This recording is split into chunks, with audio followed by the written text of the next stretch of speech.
There was one conversation that stopped me in my tracks when I was doing research for my book, Let Go of the Guilt. Stop beating yourself up and take back your joy. And it was when this was said to me. Happiness is a risk. Guilt is safe. Now, you could fill in happiness is a risk. Fear is safe. Happiness is a risk. Drama is safe. Whatever you want to fill in, this one statement intrigued me so much. I just wanted to better understand what it meant, because deep down, what I realized is that she was right. So I want to read you a little bit from Let Go of the Guilt. Risk is the reason most people never step out in faith for their big dreams. Whether it is the risk of failure, the risk of rejection, or the risk of uncertainty. The unknown ignites fear. The what if questions arise, and for most people, that means stop. What if I fail? What if I'm wrong?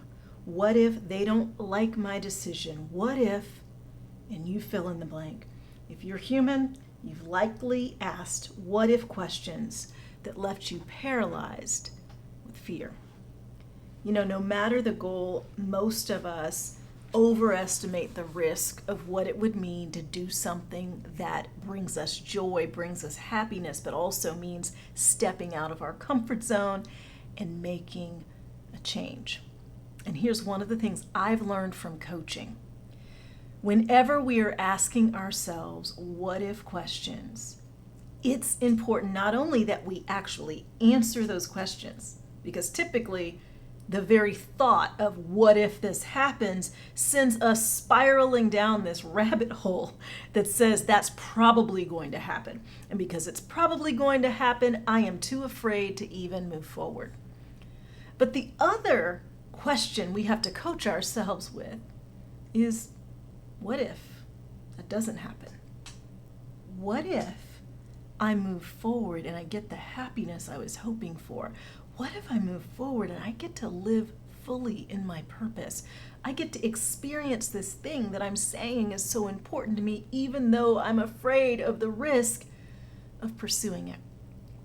When we redirect our focus by coaching ourselves with the powerful question, what if it works out the way I was hoping? We stop looking at the negative, at what might go wrong, and we start looking at what would it feel like if things go right?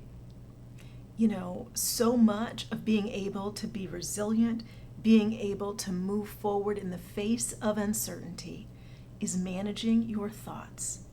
It's becoming self-aware enough to recognize when your thoughts are paralyzing you with fear and sabotaging your best intentions.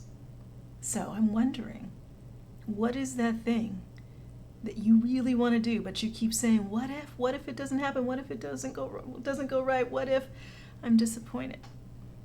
What if you changed that around and coached yourself? The powerful question, what if it does go right? What then? What would that feel like? Looking back, what will I be so happy that I did?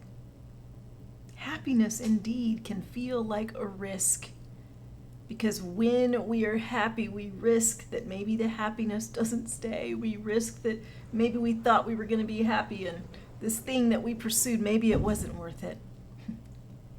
But most of the time, when we go in the direction that we feel led, we end up discovering that the risk wasn't as great as we thought it was. And even if the risk was great, it still was worth it. Start coaching yourself with the right questions, and you'll often get the right answers. You know, I'm so passionate about coaching that 12 years ago I founded the Coaching and Positive Psychology Institute to train other people to coach, to be catalysts for personal transformation. If coaching is something you've ever thought about, whether it's adding it as a skill set in your current role or becoming a coach, something you do full-time and have your own practice, we at the CAP Institute train personal and executive coaches, and we have got a coach training intensive coming up. So go to capinstitute.com and check out what we're up to. And even if you're just looking at it, just thinking about it, at capinstitute.com you will find a free guide I've created called The Path to Becoming a Coach. So until then, I want you to counter those what if negative questions with the what if positive question. What if the thing you went for unfolded just as you hoped?